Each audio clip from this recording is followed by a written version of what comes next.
नमस्कार, स्वागत है आपका संसद टीवी पर। मैं हूं मनोज वर्मा और आप देख रहे हैं हमारा खास कार्यक्रम मुद्दा आपका। आज हम बात करेंगे वस्तु एवं सेवा कर यानी जीएसटी की। असल में देश में 1 जुलाई 2017 को गुड्स एंड सर्विस टैक्स लागू हुआ था। कर सुधार की दृष्टि से जीएसटी के क्रियान्वयन को खासा महत्वपूर्ण माना जाता है। कई महत्वपूर्ण परिवर्तन इस दौरान देखने को मिले। जीएसटी की 5 साल की यात्रा पूरी हो रही है, लिहाजा जीएसटी के लागू होने के बाद बीते 5 सालों में कारोबार की दृष्टि से कितना फायदा हुआ, आम आदमी को कितना फायदा हुआ जीएसटी से, क्या देश की अर्थव्यवस्था मजबूत हुई, क्या टैक्स चोरी पर लगाम लगी, महंगाई का मुद्दा भी अहम है। 5 सालों में जीएसटी से क्या कुछ बदला, इन्हीं सब मुद्दों को आज समझेंगे मुद्दा आपका में। खास मेहमान मेरे साथ इस समय स्टूडियो में मौजूद हैं, उनसे समझने की कोशिश करेंगे। सीमा शुल्क और सीजीएसटी के पूर्व आयुक्त संजय शरण जी हमारे साथ इस समय स्टूडियो में। संजय जी, आपका बहुत बहुत स्वागत है संसद टीवी पर। साथ ही हम बात करेंगे शुभमय भट्टाचार्य जी से, जो कंसल्टिंग एडिटर हैं दी बिजनेस स्टैंडर्ड के। शुभमय जी, आपका भी स्वागत है संसद टीवी पर। संजय जी, लेकिन शुरुआत मैं आपसे करूंगा। जीएसटी की 5 साल की यात्रा, अगर मैं बात करूं आज़ादी से अब तक की, तो एक बहुत बड़ा परिवर्तन, क्रांतिकारी कदम माना गया जिस तरह से कर सुधार की दृष्टि से जीएसटी का फैसला संसद ने लिया। आप कैसे देखते हैं, क्या कुछ बदला है? जीएसटी एक बहुत बड़ा रिफॉर्म है। इनडायरेक्ट टैक्सेशन के मामले में इंडिपेंडेंट इंडिया का सबसे बड़ा रिफॉर्म यह है। जीएसटी में एक साथ बहुत सारा कार्य को किया गया जी, क्योंकि जैसे बहुत सारे टैक्सेस को और सेसेस को सब्स्यूम कर दिया गया। करीब 40 टैक्सेस और सेसेस को मिला करके एक जीएसटी बना दिया गया जी। और इनपुट टैक्स क्रेडिट का अनइंटरप्टेड ट्रांसफ़र का अरेंजमेंट कर दिया गया। कैस्केडिंग ऑफ टैक्स को रोका गया। जैसे पहले टैक्स ऑन टैक्स होता था, स्टेट गवर्नमेंट और सेंट्रल गवर्नमेंट अलग अलग काम करते थे। उसमें होता क्या था कि जैसे मान लीजिए कोई चीज़ बना सेंट्रल गवर्नमेंट ने, उस पर सेंट्रल एक्साइज लगा या सर्विस टैक्स लगा, बाद में स्टेट में जाकर उस पर वैट लगता था। तो जब वैट लगता था तो उन लोगों के पास जो एक टैक्सेबल वैल्यू पकड़ते थे, उस पर सेंट्रल एक्साइज और सर्विस टैक्स को भी जोड़ लेते थे। तो वो कैस्केडिंग को रोका गया।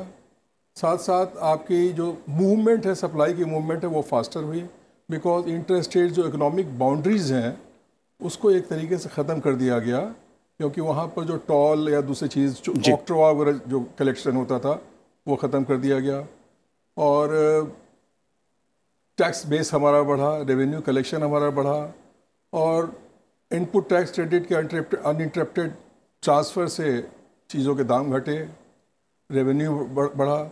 और साथ साथ इसको जीएसटी में इन्होंने सारे सिस्टम्स को, करीब करीब सारे सिस्टम्स को, और कह सकते हैं ऑलमोस्ट पूरे ही उन्होंने ऑनलाइन कर दिया। रजिस्ट्रेशन, फाइलिंग ऑफ, जो 3 मेजर एरियाज़ होते हैं, registration, filing of returns and payment of tax online है, और बाकी चीज़ों को भी धीरे धीरे इन्होंने ऑनलाइन कर दिया।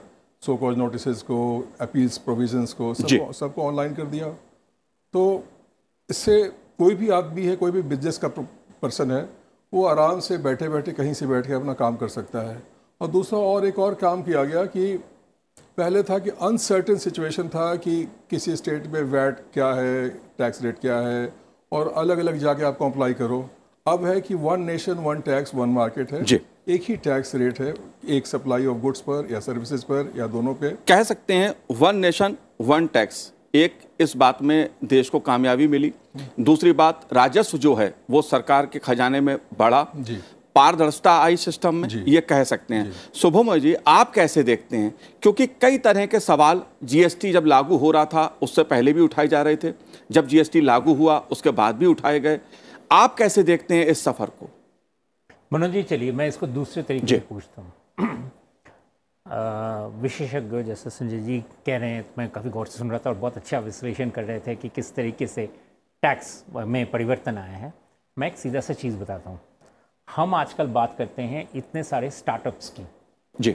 हम आजकल घर में बैठे हर चीज़ की खरीदारी करते हैं जी। ये दोनों ही प्रक्रिया, इतने सारे स्टार्टअप्स अक्रॉस इंडिया या एक राज्य से दूसरे राज्यों में चीज़ों का आना जाना, ये बिल्कुल ही संभव नहीं होता अगर जीएसटी का ये विप्लव नहीं आता। क्यों? आज के युवा वर्ग को पता भी नहीं होगा कि इससे पहले हर राज्यों में अगर आपको कोई चीज़ बेचना है तो उसकी टैक्स रेट अलग, यानी कि गाजियाबाद से दिल्ली आते हुए जी, अब आप देखेंगे हर जगह पे लॉजिस्टिक्स के इतने सारे फैक्ट्री, ये वेयर हाउसेस बने हुए हैं, किसी को कोई सोचने की ज़रूरत नहीं होती है। सामान लेकर एक राज्य से दूसरे राज्य जा रहे हैं, राज्य के बॉर्डर पे उनको घेरे में लेने के लिए कोई बड़ा सा कोई आर्मी तैनात नहीं रहता है, टैक्स इंस्पेक्टर उसका, कि उनको टैक्स देने का ये रेट्स हैं वो रेट्स हैं। क्यों? क्योंकि जीएसटी ने पूरे देश में एक गुड्स एंड सर्विसेज का टैक्स का एक कॉमन टैक्सेशन सिस्टम बना दिया है। और ये अगर नहीं होता तो हम ये इतना बड़ा जो हम बात कर रहे हैं कि रोजगार के प्रबंधन के, बहुत सारे चीज़ों का युवा उद्यमियों का कोई चीज़ शुरू करने का जी, वो संभव ही नहीं होता अगर जीएसटी का ये विप्लव नहीं आता। तो मुझे तो लगता है कि इससे अगर यही अपने आप में बताता है कि कितना बड़ा क्रांतिकारी बदलाव है। एक चीज़ जो हुआ है जब ये सुविधा जब आया है, इसके साथ एक असुविधा हुआ है। असुविधा क्या हुआ है कि छोटे छोटे जो उद्योग थे, जो टैक्स के चंगुल में कहते थे कि नहीं आते थे जी, उनको भी टैक्स में आ गया है। अब वो कहेंगे कि हमारा दाम भर गया है, लेकिन फ़ायदा क्या हुआ है कि उनको वो जो टैक्स का जो सिस्टम है, टैक्स का जो माहौल है, जो टैक्स का जो सिस्टम है, उसमें आने की वजह से उनका एक क्रेडिट हिस्ट्री बन गया है। एक स्मॉल इंडस्ट्रीज़ के, हम लोग कुछ दिनों पर हम अभी बात कर रहे हैं स्मॉल एंड मीडियम एंटरप्राइजेस के, खासकर माइक्रो एंटरप्राइजेस के, उनके लिए टैक्स का हिसाब रखना, सिस्टम्स बनाना, हर स्टेट से दूसरे स्टेट में एक प्रक्रिया को जानना, ये तो बहुत ही मुश्किल काम था। लेकिन ये चीज़ आज संभव है। आज जैसे हम कह रहे हैं कि बहुत सारे ONDC बन गया है, open national platform for e-commerce के लिए। वो ONDC का मूल मंत्र ये है कि टैक्स रेट सब जगह पे संभव है, कॉमन है।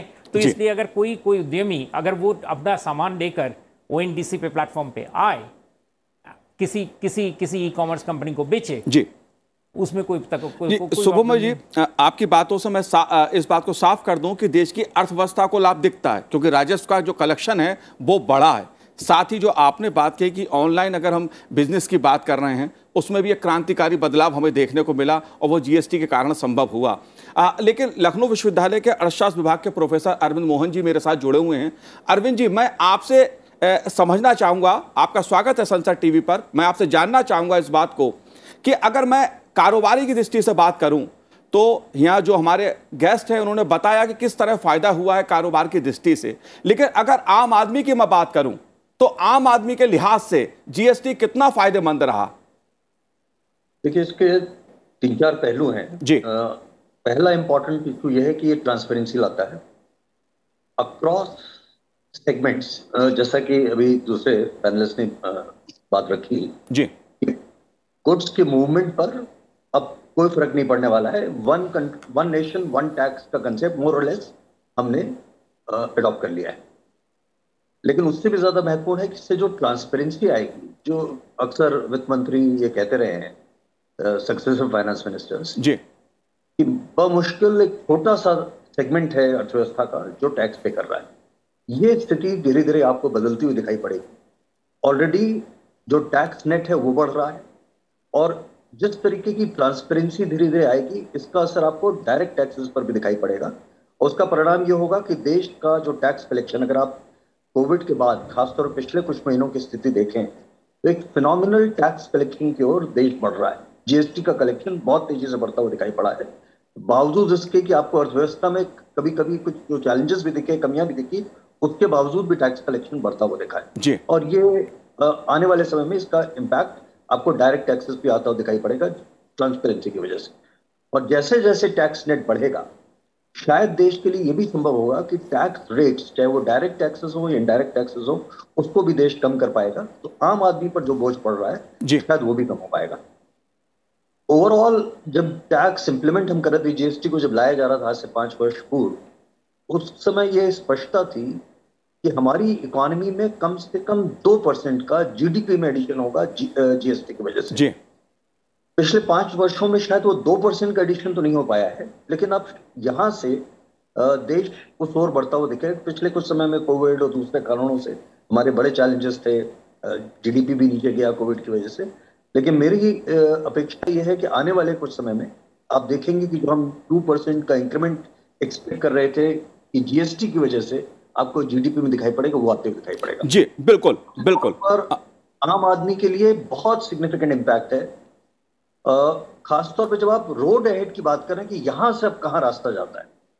तो मेरा मानना यह है कि जीएसटी और इनडायरेक्ट टैक्सेस, क्योंकि इतना एक सफल एक्सपेरिमेंट हिंदुस्तान में हुआ है, दूसरे देशों में भी बहुत सफल इस तरीके के टैक्सेस रहे हैं जी, उसकी वजह से हमारा सारा फोकस इनडायरेक्ट टैक्सेस पे आ रहा है। मुझे लगता है कि जो फर्स्ट सेगमेंट या फर्स्ट जनरेशन रिफॉर्म्स टैक्सेस में, जहां हमारी अपेक्षा ये थी कि डायरेक्ट टैक्सेस को बढ़ाने की कोशिश करेंगे, मुझे लगता है कि अब देश को उस ओर ले जाना पड़ेगा। ऐसा ना हो कि हम सिर्फ जीएसटी सेंट्रिक हो जाएं। जो रेशियो होना चाहिए डायरेक्ट और इनडायरेक्ट टैक्सेस का, वो करेक्शन करने का समय आ गया है।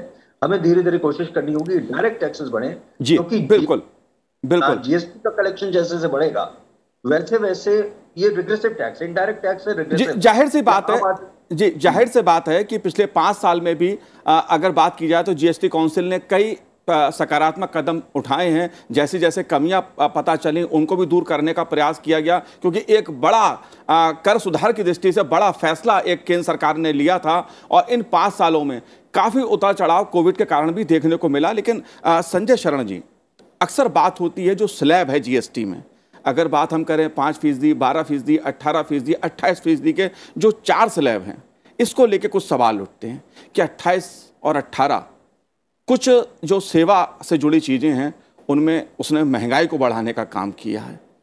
आप इस स्लैब की जो नीति रही इसको कैसे देखते हैं? देखिए, स्लैब का डायरेक्ट इम्पैक्ट आपके रेवेन्यू कलेक्शन से है, नंबर 1। नंबर 2, एक बहुत महत्वपूर्ण बात हमें समझने की कोशिश करनी पड़ेगी और समझना पड़ेगा कि पहले का टैक्सेशन सिस्टम क्या था। पहले का टैक्सेशन सिस्टम में पहले आपको एक्साइज लगता था, सेंट्रल एक्साइज, सर्विस टैक्स लगता था, ऑक्ट्रोवा चुंगी सारा लगता था। जैसे ट्रांसपोर्टेशन हो रहा है तो transportation charges, service tax in relation to transportation, insurance, service tax in relation to transportation, उस पर जाकर के वैट और दूसरे टैक्सेस लगते थे अपना। तो इंसिडेंस जो था, tax incident, net tax incidence पहले जो था उससे आज के तारीख में शायद एक आध आइटम पर, 1 या 2 आइटम या सर्विसेज पे शायद ज़्यादा हो, शायद, वो मैं एग्जैक्ट नहीं बोल पा रहा हूँ, लेकिन कम है पहले से। देखने से ज़रूर लगता है कि 5, 12, 18 और 28 है, और 28 देखने से बहुत ज़्यादा लगता है कि 28 इतना ज़्यादा है। 28 उन्होंने कुछ चीज़ों पर लगाया हुआ है, जैसे कोई डिमेरिट गुड्स हैं, सीन गुड्स हैं, सिगरेट हो गया, इस तरह की चीज़ें हैं, या लग्जरी कार्स, उस पर लगाया हुआ उन्होंने। तो टैक्स रेट्स पहले से कम हैं, देखने में ज़्यादा लगते हैं। और जहाँ तक ये नॉर्मल 4 स्लैब्स हैं, कुछ स्पेशल स्लैब्स भी हैं, जैसे कि डायमंड्स वगैरह पर, प्रेसियस मेटल्स पर स्पेशल स्लैब्स हैं। तो टैक्स जैसे जैसे टैक्स कॉम्प्लायंस बेटर होगा, रेवेन्यू कॉम्प्लायंस बेटर होगा, तो गवर्नमेंट डिफरेंटली, कई कंट्रीज़ में 2 स्लैब्स हैं, धीरे धीरे गवर्नमेंट इसको 4 को शायद 3 करेगी, 3 के बाद 2 कर देगी। ये रास्ता चलेगा उसी तरीके से। जब भी कोई सिस्टम लाते हैं तो ग्रेजुअली हमको उसको करना पड़ता है जी। तो मैं यही बात आपको मैं अर्ज करना चाहूँगा कि ये मत समझिए कि हम देखने से लगता है कि टैक्स रेट ज़्यादा है, आप समझिए कि पहले से टैक्स रेट कम है जी। इसको समझने की जरूरत। बिल्कुल, ये सवाल मैंने इसलिए उठाया क्योंकि इंडस्ट्री की, शुभमय जी, एक डिमांड रही है कि जो 4 स्लैब हैं इनको कम किया जाए या इनमें सुधार किया जाए। जहाँ तक सरकार की बात है तो सरकार की तरफ से भी इस तरह के संकेत आए हैं कि सरकार भी चाहती है कि कुछ स्लैब्स में ऊपर नीचे करके रेवेन्यू को बढ़ाया जाए। आप कैसे देखते हैं, क्योंकि स्लैब्स, 4 स्लैब्स का मुद्दा एक बड़ा मुद्दा रहा है।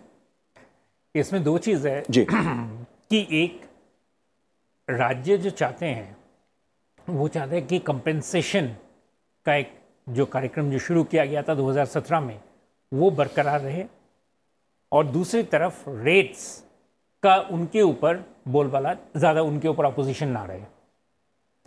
मुश्किल क्या है कि हम ये जो 4 स्लैब्स जो बनाया गया था जी, ये 4 स्लैब्स सच में आप जैसे कह रहे हैं बिल्कुल सही है कि ये 4 स्लैब्स होने नहीं चाहिए, कायदे से 2 स्लैब्स।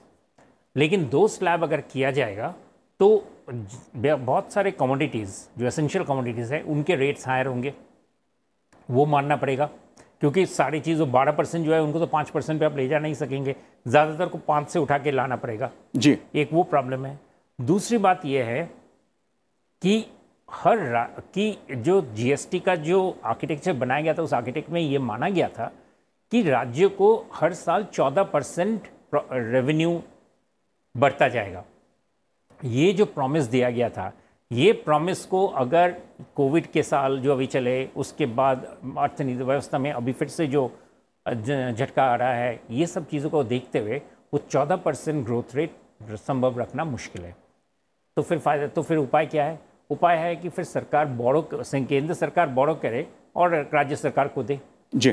तो अगर यानी कि या तो केंद्र राज्य दोनों को मानना पड़ेगा कि भाई हमारा जितना ग्रोथ हम एक्सपेक्ट कर रहे हैं वो संभव नहीं है और अर्थव्यवस्था उतना ज़्यादा तेज़ी से अगर नहीं चल रहा है, या टैक्सेस में तभी जाके टैक्सेस में सुधार कर सकते हैं जी।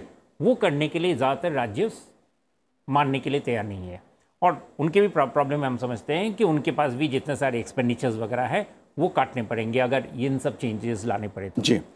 तो फिर और राज्यों की जो हालत, कुछ राज्यों की जो हालत खस्ता है, उसका भी एक बहुत बड़ा कारण है। मुफ्त की जो राजनीति है उसने भी बहुत फर्क डालने का काम किया। बहुत फर्क है जी। तो इसीलिए क्या हो जाता है कि राज्यों के लिए और केंद्र के लिए जब बाहर में जब आलोचना चलता है बहुत कुछ होता है, लेकिन वही चीज़ जब बंद कमरे में जीएसटी काउंसिल में जब आलोचना होता है तब सबको लगता है कि भाई नहीं, ये तो करना संभव नहीं है। जैसे अभी कल और आज जो डिस्कशन हुआ उसमें मोटा मोटी क्या चला कि रेट का रैशनलाइजेशन एक्सरसाइज, लेकिन सबने मोटा मोटी मान लिया कि नहीं भाई चलो अगली बार करेंगे। अब इसमें केंद्र सरकार भी है, राज्य सरकार भी है, कर सकते थे, उनको कोई मना तो नहीं है, लेकिन सबको पता है कि रैशनलाइजेशन का मतलब है कि कुछ कड़े कदम लेने पड़ेंगे। अब कड़े कदम लेना मुश्किल हो जाता है। दूसरी बात यह है कि फिर आगे फिर उपाय क्या है? तो कंपेंसेशन सेस का भी जो डिसीजन है कि 5 साल के बाद और चलेगा नहीं, उसको भी अभी फिलहाल मुलतवी किया गया है कि उसको आगे उसके ऊपर भी वो भी एक कठिन डिसीजन है, उसको क्या किया जाए जी। तो कुल मिलाकर बात बन जाती है कि जो प्रैक्टिकल है और वो कहने के लिए और जो इन प्रिंसिपल जो होता है, इन दोनों में वो जो दूरी है वो बनी रहती है। जाहिर सी बात है, जब अर्थव्यवस्था की हम बात करते हैं, राज्यों की भूमिका भी है, केंद्र सरकार की भी अपनी एक सीमा है अर्थव्यवस्था को संतुलन बनाए रखने के लिए, क्योंकि देश चलाना है। खजाने पे कितना असर पड़ेगा कितना नहीं पड़ेगा, उस दृष्टि से भी स्लैब का निर्धारण किया गया है। आम आदमी को ज़्यादा नुकसान ना पहुँचे, आम आदमी को फायदा हो, कारोबारी को भी फायदा हो, उसका भी ख्याल रखा गया है। लेकिन अरविंद मोहन जी, एक बहुत बड़ा सवाल टैक्स चोरी का था इस देश में, लेकिन जो आंकड़े मुझे ध्यान आ रहे हैं, पिछले 18 महीने में 50,000 करोड़ का फ्रॉड पकड़ा गया है। एक ये फायदा हुआ है।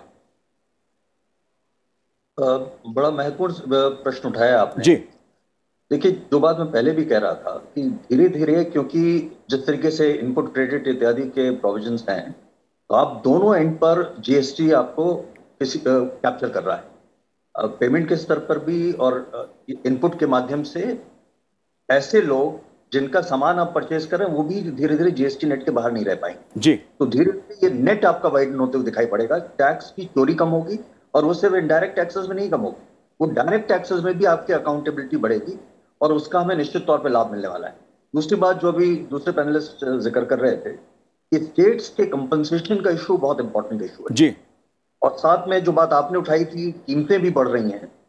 हमें एक चीज पर और ध्यान देना पड़ेगा कि ग्रेजुअली ग्लोबल इकोनॉमी अब रिसेशन की तरफ बढ़ रही है। ऐसे दौर में एक तरफ हम इंटरेस्ट रेट बढ़ा रहे हैं, reserve bank of India interest rate बढ़ा रहा है, जो मुझे लगता है कि शायद अब समय आ गया है कि इसको एक रिव्यू करना पड़ेगा। साथ ही जैसे अभी की जो जीएसटी काउंसिल है उसने तमाम कृषि क्षेत्र पर टैक्सेशन को बढ़ाया है। मुझे लगता है कि हिंदुस्तान के लिए एक बड़ी अपॉर्चुनिटी है कृषि। सारी दुनिया में कृषि कमोडिटीज की शॉर्टेज है जी। और चाहे वो इंटरेस्ट रेट की बढ़ोतरी हो या टैक्सेस की बढ़ोतरी हो, हमें इन दो चीजों का ध्यान रखना बहुत महत्वपूर्ण होगा। एक तो कृषि को हम कैसे एडवांटेज के रूप में कन्वर्ट कर सकते हैं। कृषि हमारा लैगिंग सेक्टर है, तीनों सर्विस सेक्टर, इंडस्ट्री और कृषि को जब हम कंपेयर करते हैं स्पष्ट दिख रहा है कि उसको रिफॉर्म्स की आवश्यकता है और वहां उसको टैक्स सपोर्ट की भी आवश्यकता होगी। साथ ही साथ जिस तरीके का एक ग्लोबल माहौल बन रहा है, रिसेशन की संभावनाएं बन रही है, ऐसे दौर में मुझे नहीं लगता कि हमें इस समय बहुत टैक्सेस बढ़ाना चाहिए, हमें शायद थोड़ा इंतजार करना चाहिए, इंडिकेटर्स फर्म हो, उसके बाद हमें उस दिशा में बढ़ना चाहिए। स्टेट्स के कंपनसेशन का जहां तक प्रश्न है, जो कंज्यूमर स्टेट्स हैं, जैसे उत्तर प्रदेश है, इसमें कंज्यूमर स्टेट एडवांटेज है। जीएसटी में हमेशा कंज्यूमर स्टेट को एडवांटेज होगा। यूपी जैसे स्टेट्स में टैक्स बायंसी आपको ज्यादा दिखाई पड़ेगी। इसकी तुलना में तमाम दूसरे स्टेट्स को कुछ डिसएडवांटेज हो सकता है, तो इसको भी हमें फैक्टर इन करना पड़ेगा। लेकिन कहीं ना कहीं अगर आप यहां से टैक्स बायंसी को बढ़ाना चाहते हैं, जी, टैक्स कलेक्शन को बढ़ाना चाहते हैं और आम आदमी पे भार कम हो, तो मुझे लग रहा है फर्स्ट स्टेज हमने बहुत सक्सेसफुली मोर और लेस कंप्लीट कर लिया है। यहां से आपको प्रोग्रेसिव टैक्स, जिसको हम डायरेक्ट टैक्स कहते हैं, डायरेक्ट टैक्स पर शायद ज्यादा तवज्जो लाना होगा। यहां से हमें जीएसटी के टैक्स कलेक्शन को रेट इत्यादि बढ़ा करके करने के बजाय टैक्स नेट को वाइडन करके बढ़ाने की कोशिश करनी होगी। साथ में ये इंश्योर करना होगा कि हमारे डायरेक्ट टैक्स में उस तरीके की बायंसी आए जैसी इस देश को जरूरत है। जी, तो शायद तो चैलेंजेस स्टेट्स की तरफ से भी आ रहे हैं, वो भी शायद कम हो जाएंगे। जी बिल्कुल। संजय शरण जी, ई वे बिल की अगर मैं बात करूं तो उसके कारण भी एक व्यवस्था में सुधार देखने को मिला है कि जिस तरह की परेशानियां पहले होती थीं कारोबारियों को, इसने उस राह को आसान बनाने का काम किया है। जीएसटी रिटर्न की बात की जाए, उसको भी सुगम बनाया है दाखिल करने के लिए। इन दो व्यवस्थाओं को आप कैसे देखते हैं? कितना बड़ा परिवर्तन हुआ इसके कारण कारोबार में? मैं पहले ई वे बिल बताऊँ आपको। ई वे बिल एक बहुत महत्वपूर्ण काम किया गया है और ई वे बिल में इन्होंने क्या किया है कि इनवॉइस को भी ई वे बिल से लिंक कर दिया है और बहुत सारी चीज़ें ई वे बिल में डाली है उन्होंने। जैसे आपको अगर एक स्टेट में एक बार कोई व्हीकल अगर चेक हो जाता है तो उस स्टेट में फिर चेक नहीं होगा। और RFID डिवाइसेस से उसको लिंक किया है, फास्ट टैग से लिंक किया है। तो अब ये मुश्किल है, जैसे शायद किसी टाइम में होता होगा कि आप गुड्स को ले जाते होंगे और उसके बाद स्टेशन में पहुंचने के बाद आपने उसको अपने बुक से बाहर कर दिया आपने। ई वे बिल के चलते ये बहुत बड़ा चेंज है और इनवॉइस में IRN नंबर लगा करके उससे उन्होंने उसको लिंक कर दिया है। और जैसा आपको बताया तो वो एक बहुत वेलकम चीज़, बड़ा इजीली वो जनरेट भी हो जाता है। मैंने आज तक किसी से नहीं सुना कि ई वे बिल जनरेट करने में किसी कोई दिक्कत हुई जी। अब रिटर्न्स का जहाँ तक सवाल है, रिटर्न्स को भी मेनली क्या रिटर्न्स आपके हैं? मेनली आपके रिटर्न्स हैं GSTR 1 और GSTR 3B। यही मेन रिटर्न्स, दो मेन रिटर्न्स हैं जो नॉर्मल सप्लायर्स के लिए है। GSTR 1 आपका आउटवर्ड सप्लाई का रिटर्न है और GSTR 3B outward inward supply, tax paid, सारा चीज़ उसमें जाता है। इवन आपको ITC आप जो लेते हैं। और इसमें इन्होंने क्या किया है कि उसको ऑटो पॉपुलेट का सिस्टम कर दिया है। तो IT के हिसाब से भी बहुत अच्छा कार्य किया गया है जी। आपको चेंजेस करना चाहें, आपको कुछ लगता है कि गलत हो गया है तो थोड़ा बहुत आप चेंज कर सकते हैं उसमें आप। तो सिंप्लीफिकेशन करने की कोशिश की गई है।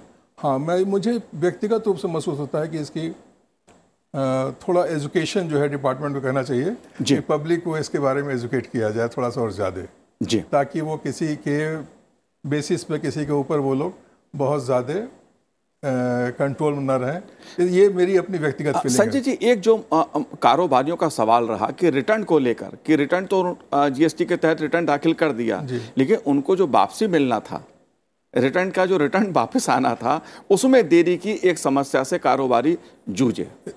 किसका रिटर्न? जो रिटर्न दाखिल करते हैं उसके बाद उनको जो रिफंड मिलना होता है, उसमें जो देरी होती है, उसकी वजह से एक परेशानी। रिफंड को भी काफ़ी इन्होंने स्ट्रीमलाइन किया हुआ है। कई बार ऐसा हुआ है कि कारोबारियों ने कुछ अगर गलत एंट्रीज डाल दिए हैं, जैसे इनवॉइस नंबर गलत डाल दिया तो उसमें दिक्कत आई है, या बैंक का नंबर है उसमें चेंज कर दिया, ऐसा किया, उसमें दिक्कत है। अदरवाइज गुड्स के केस में आपको रिफंड जो है ऑनलाइन आपके अकाउंट में सीधे चला जाता है एक्सपोर्ट होने के बाद से जी। वो उसके लिए किसी को कहीं जाने की ज़रूरत नहीं है और ना कोई आपको रिफंड एप्लीकेशन आपको फाइल करने की ज़रूरत है। मतलब रिफंड के उससे भी हम कहें तो एक बड़ा सुधार देखने को इसमें मिला है। हाँ, कुछ केसेज में जो कुछ कारोबारियों ने कुछ मिस्टेक किया रिटर्न फाइल करने में, उसके चलते कुछ लोगों का रुका हुआ है जी। बट उसके लिए भी गवर्नमेंट टाइम टू टाइम उसको क्लियरेंस में क्या एक प्रोविज़न करती रहती है, सर्कुलर्स लाते रहते हैं, तो उसमें भी ये सुधार हुआ है उसमें भी जी। तो रिटर्न के मामले से और आपके ई वे बिल के मामले से भी बहुत बड़ा मेजर चेंज है जी। शुभम जी, एक बड़ा सवाल आता है पेट्रोलियम पदार्थ उत्पाद को लेकर कि जो पेट्रोल की कीमतें हैं, अगर उसको भी GST के दायरे में लाया जाए तो शायद फ़ायदा हो। आप इस पहलू को कैसे देखते हैं, क्योंकि जीएसटी काउंसिल की जब भी बैठक होती है तो इस तरह की खबरें भी सामने आती हैं, इस तरह के सवाल भी उठते हैं और इस तरह की एक चर्चा चलती है, आप इस पहलू को कैसे देखते हैं? मोटा मोटी हर राज्य के लिए पेट्रोलियम का जो टैक्सेस है वो उनका सबसे बड़ा आमदनी है। अब उसको अगर जीएसटी के तहत अगर डाल दें तो निश्चित ही हर राज्य के लिए मुश्किल है, क्योंकि टैक्स रेट जो उसमें जो आएगा अगर 28% भी हो, हर राज्य का टैक्स रेट इससे कहीं ज़्यादा है। इसलिए ये एक दूसरा रेट बनाना पड़ेगा। तो हम 4 रेट की बात कर रहे थे, ये 5वां रेट बनेगा और वो निश्चित है। तो इसलिए वो उसमें एक पेचीदा सवाल है। दूसरी बात यह है कि टैक्सेस के जो रेट बढ़े हैं जीएसटी के चलते, जो सवाल आपने शुरुआत में भी किए थे कि टैक्स के चलते कुछ कुछ चीज़ों में टैक्स एलिमेंट आ जाते हैं, मुद्रास्फीति का उस पर असर होता है, ज़रूर होता है, लेकिन उसका ऑल्टरनेटिव क्या है? क्योंकि हम इधर कह रहे हैं कि देश में सबसे गरीब जो तबके हैं उनको अगर राज्य सरकार या केंद्र सरकार दोनों की तरफ से अगर सहायता देना है तो वो पैसा कहाँ से आएगा? जी। कहीं ना कहीं तो कर्ज से ही वो पैसा आएगा या नहीं तो बोरोइंग से आएगा। तो राज्य तो आरबीआई को हम मानते हैं कि इस वक्त रेट ऑफ इंटरेस्ट बढ़ाने, वो कह रहे हैं कि भाई हम इस रास्ते में ही चलेंगे, हम और ज़्यादा किसी को कुछ सहायता वगैरह नहीं देंगे क्योंकि हमें मुद्रास्फीति पे शिकंजा लगाना है। तो इस वक्त फिस्कल पॉलिसी यानी कि करों में आगे और पीछे करके ही राज्य और केंद्र दोनों को ये जिम्मेदारी उठानी पड़ेगी कि सबसे गरीब जो हैं उन पर किस तरह से सहायता मिलाया जाए। जी, बहुत सारे सोशल सिक्योरिटी नेट्स की बात हो रही है, सब्सिडी की बात हो रही है, पीएम अन्य योजना चल रहा है, उस पर 88,000 करोड़ खर्च है। वो पैसा कहाँ से आएगा? इन सभी चीज़ें और भी बहुत सारे सब्सिडीज़ हैं, वो सारे सब्सिडीज़ को मानने के लिए मिडिल क्लास को ये मान के चलना पड़ेगा कि उनको करों में अभी इस वक्त रियायत मिलना मुश्किल है। जी, अगर वो करेंगे, अगर वो नेशनल हेल्थ में सहायता करेंगे तो तभी जाके गरीबों को मिलेगा। बिल्कुल, एक पहलू इसका ये भी है कि हम बात करते हैं कि जो कर स्लैब हैं वो 4 हैं, लेकिन जिस तरह से कल्याणकारी योजनाएं केंद्र सरकार ने चलाई हैं, वो चाहे गरीबों को मुफ्त राशन देने की हो, कोविड के समय में जिस तरह की मदद केंद्र सरकार की ओर से और कई राज्यों की ओर से दी गई, वो भी अपने में एक पहलू है कि अगर सरकार के खजाने में पैसा आएगा तभी सरकार भी राहत गरीब को देगी, किसान को देगी, जरूरतमंद को राहत दे पाएगी सरकार। खैर, ये एक ऐसा विषय है कर सुधारों का जिस पर समय समय पर जीएसटी भी चिंतन करती रहती है और चर्चा होती रहती है, तमाम तरह के सवाल भी होते हैं, तमाम तरह के मुद्दे भी उठते हैं। आप तीनों ने इस कार्यक्रम में भाग लिया, आपका बहुत बहुत शुक्रिया, बहुत बहुत धन्यवाद हमसे बात करने के लिए। तो आज हमारे इस कार्यक्रम में इतना ही, मुझे दीजिए आज्ञा, नमस्कार।